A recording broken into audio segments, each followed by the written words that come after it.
Hello students.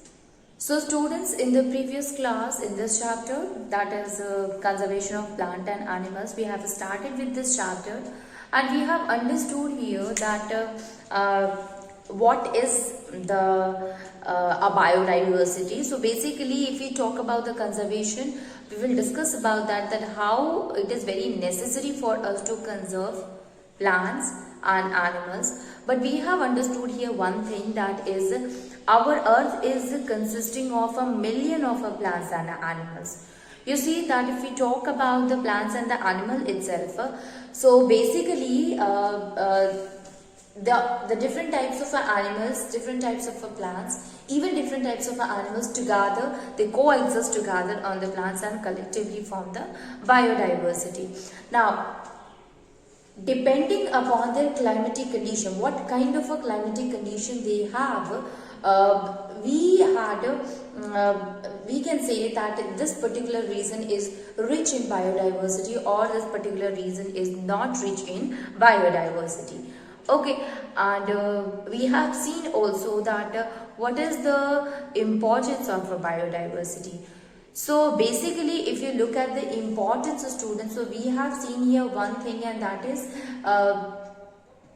we all are mutually dependent on each other, whether it is the plants or the animals. We for anything we are dependent on each other, and biodiversity also ensures the same thing. It ensures that every living organism, there should mutual dependence and they coexist together. So coexistence and mutual dependence is ensured by that of the biodiversity. So we have understood the term biodiversity, which explains the variety of plants and animals, variety of life living on the earth. Now if we see some of the terms which is related to that of the biodiversity, so the first thing that we have looked here is of flora and fauna.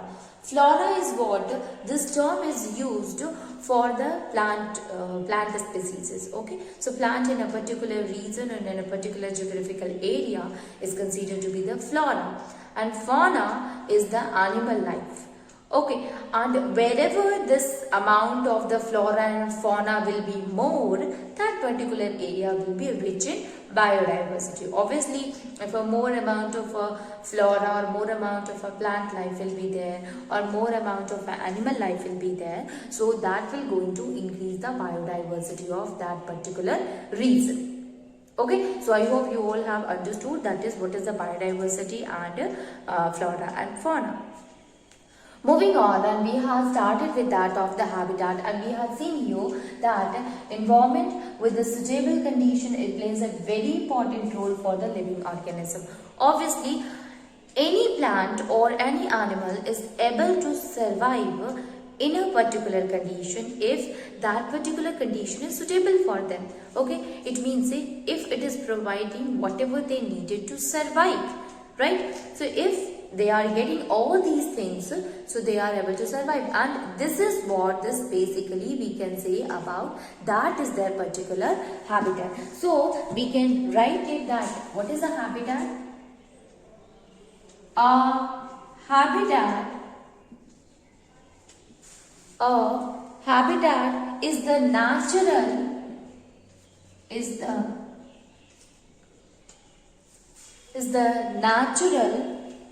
environment of an animal, environment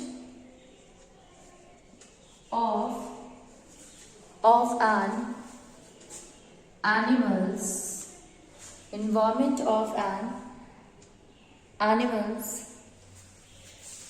plants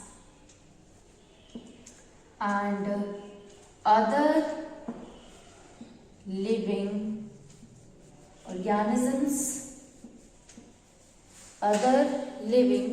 organisms, where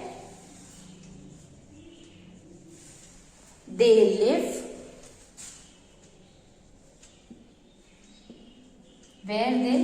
live, multiply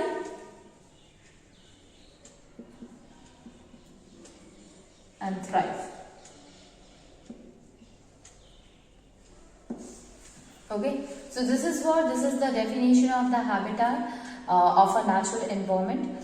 that any of the plant, animal and the living organism which is living in a particular condition, they live in such kind of an environment where they are able to live, where they are getting the food, shelter, where they are able to breed, or we can say where they are able to multiply. Okay, so this is the definition of the habitat, student. If we look at the different habitats, so you see we can understand with the help of a different examples like it.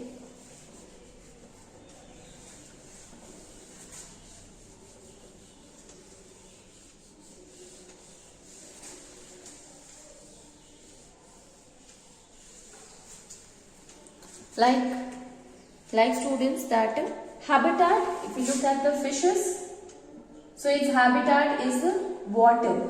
It means they are able to survive in the water itself. Okay, they are able to respire in the water.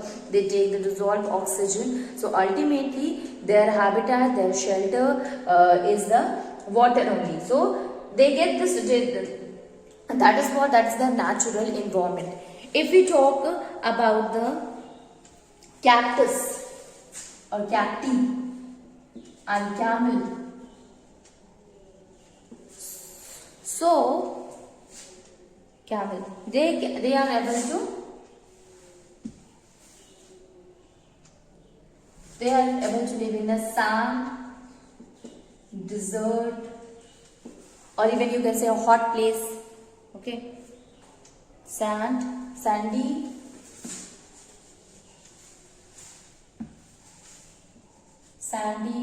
dry and hot desert. Sandy, dry and hot desert. Okay. Indian rhinoceros. Indian rhinoceros, you see that they are able to live in a grassland area or in a forest area. Grassland or a forest area. Okay. Then if we talk about there are some of the animals which are able to live in the mountain or in the hilly region also. So let me give you an example of that also. Like you see, polar bear. So polar bear, they are able to survive in the cold polar regions.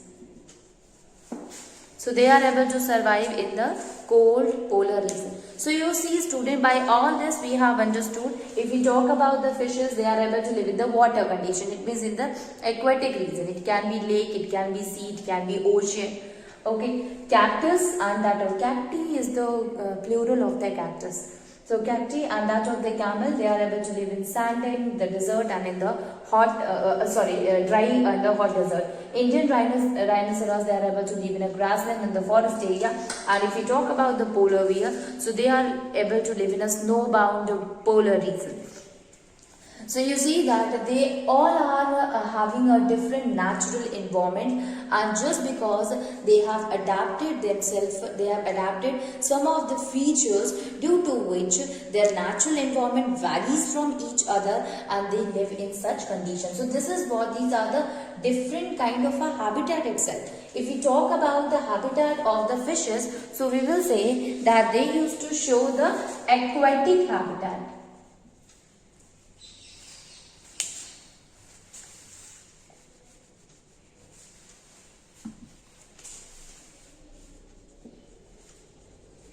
Aquatic habitat, it means the habitat which is shown by the animals living in the water. If we talk about the cactus and that of the camel, so they used to live in a sandy, dry and a hot desert. So here it will come in the terrestrial habitat, in which we will include them into the desert habitat. Okay, so that will comes in the terrestrial one or in the desert habitat. Okay. Although these all comes in the terrestrial habitat only. Okay, so we have divided it into again into the desert habitat. Then if we talk about the rhinoceros, so that will comes into the grassland habitat.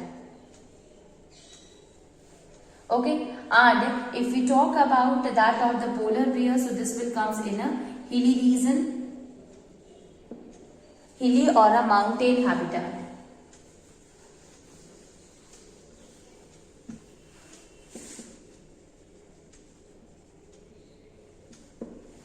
So this is what these are the different, although these all will be included into that of the terrestrial one.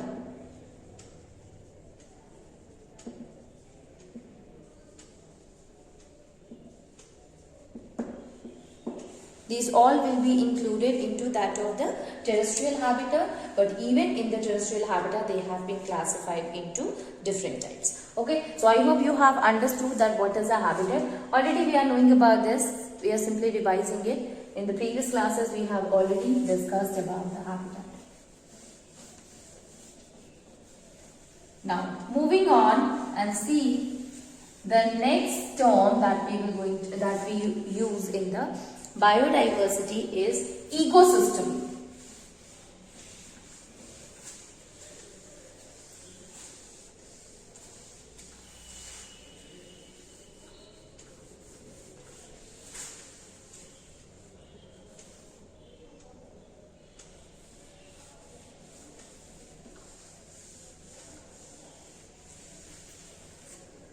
Ecosystem.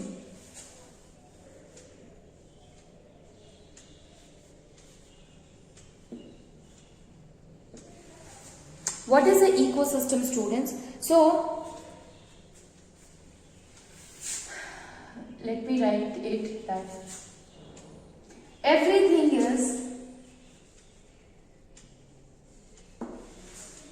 in nature is interconnected. Everything in the nature is interconnected. Everything in the nature is interconnected, and an ecosystem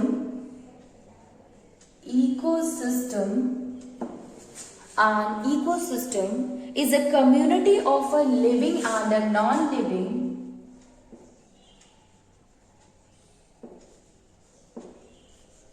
living things and non-living things which mutually coexist together, of a living and non-living things,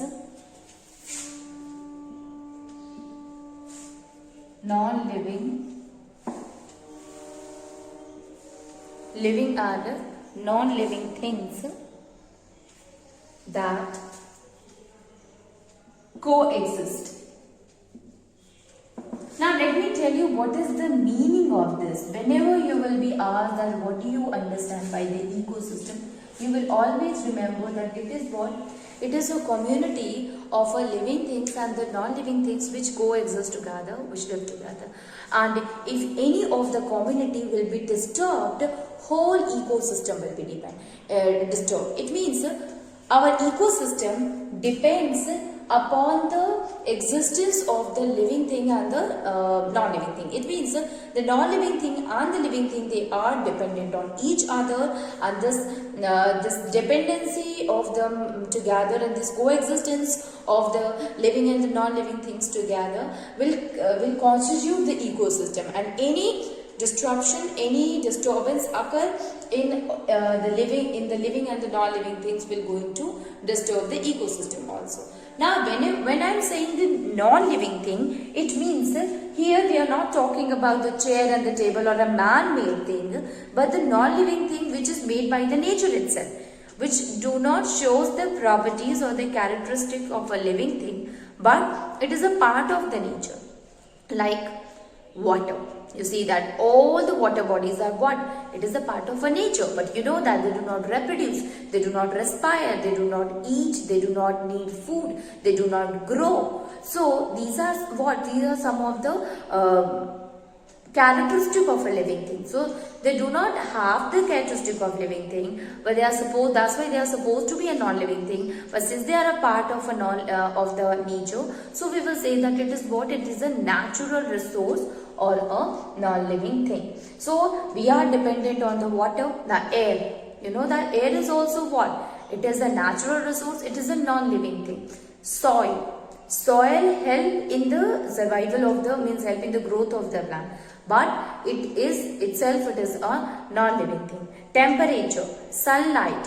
Okay, these all are what? These all are a non-living thing, but we are dependent on them. Okay, so we used to take the thing and finally it will come back to the atmosphere again, means it reaches to water or to the soil or in the air itself. So we can write it, that is there is a delicate relation between, there is a delicate relation between, there is a delicate relation between various components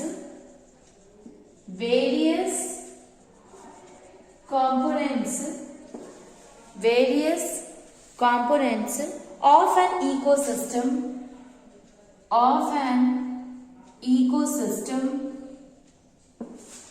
ecosystem, that helps to sustain life. That helps to sustain life. Now here, any disruption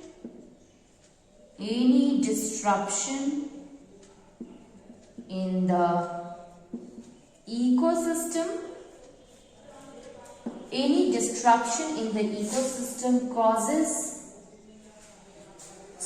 disruption in any of these two, means in the non-living thing or the living things,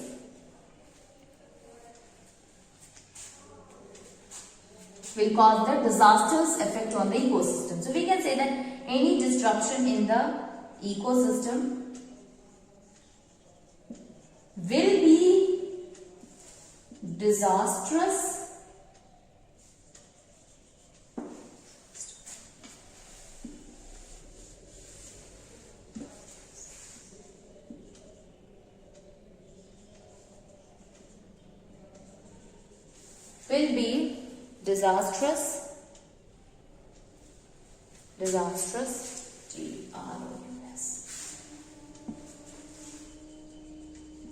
to all the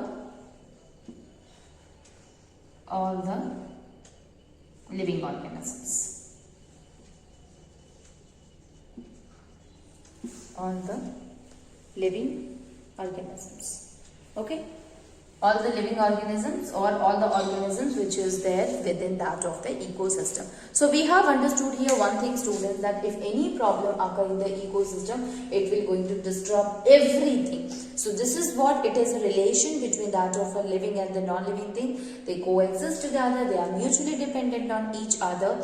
So that will help in constituting the ecosystem, and we should maintain the ecosystem always. Okay, but right now what happened, the number of living organisms, or for some of the living organisms keeps on decreasing, some of them keeps on increasing, even our the natural resources also keeps on decreasing, they get polluted, so ultimately it is disrupting the ecosystem. Then the next one is, the students, that is species. We use this term many times, that is species. See, these are some of the small terms which we should know about it, especially if we are studying about the conservation of the plants and the animals or about the different species. So we should know that what is the meaning of an ecosystem, what is the flora and fauna, what do we understand by the habitat, and what do we understand by the species itself. Okay. Species. Okay, so you have told that you have many times you have used this term that we are the human species, or these are the tiger species, this is a lion species, these are the animal species, this is a kind of a plant species. So whenever we are saying that species, here we are talking about the collection of a people or the common population of that particular type, that is called as the species. Okay, so we can write it, that is, it refers to group of population, refers to group of population, group of population having common characteristics, having common characteristics, having common characteristics distinct from other groups, distinct from other group. Let me tell you how. For example,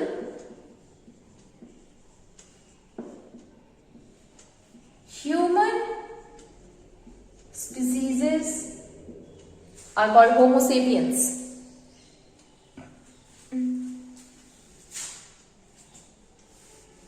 Called as Homo sapiens. Called as Homo sapiens. You see here, students, that what I was talking. So whenever we are saying that this is a plant species, this is a human species. So, or this is a kind of an animal species, or this is the kind of any of the animal species. Okay, so all the elephants are was a kind of an elephant species. Blue whale is a kind of a species. So whenever we are using this term, it means we are actually talking about the group of the population. A species is not limited to an individual, but it is that particular type of a population, that particular type of a plant or that particular type of an animal which is having the common characteristic. You can understand it, we are human, we are different from other species because we are having some of common characteristics, and these characteristics are not present in the other species, which makes us differ from the other species itself. So that is why we are a one type of a species, and that is also known as the Homo sapiens. So since we are having some of the common characteristics which is not present in the other group of people, other group of animals, so we distinct from the other group. So this is why we had divided ourselves into another kind of a species, that is known as the Homo sapiens. So I hope you have understood that the species is what? It is a group of people, group of population which is having a common characteristics, and they differ from each other with these characteristics. Means these characteristics are the criteria which we had divided, which divided the one group from that of the other group of the people. Okay, now so we have understood some of the terms which is related to that of the ecosystem, including flora, including fauna, including habitat, including ecosystem, and finally the species. Now moving on and see that species are also of lot type. Means we have seen that there are a different kind of a species, like endemic species is there, or extinct species are there, or endangered species are there, or vulnerable species are there. So what are these different kind of species? So let us first start with the endemic species.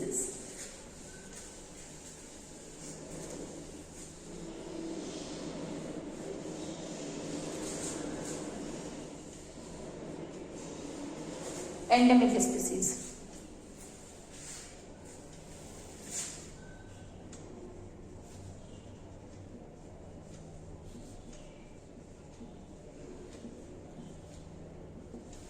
Endemic species, students. So endemic species is what? It is also a type of a species in which the group of that particular species is restricted to a particular area. Restricted to particular area means it is limited in that particular area. Okay, and in future they may get extinct. So we can say that these are the species with the habitat. These are the species with the habitat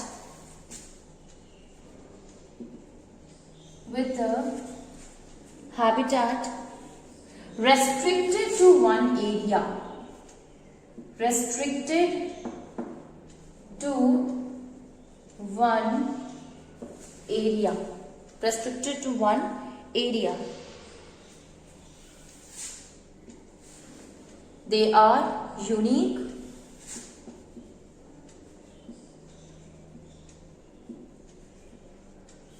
They are unique to a specific reason.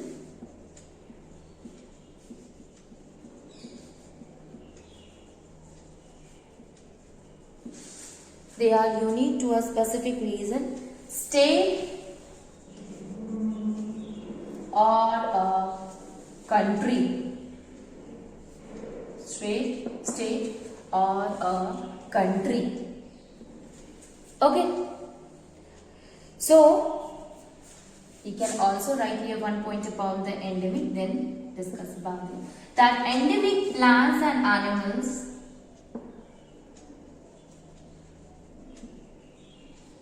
are at high risk of extinction.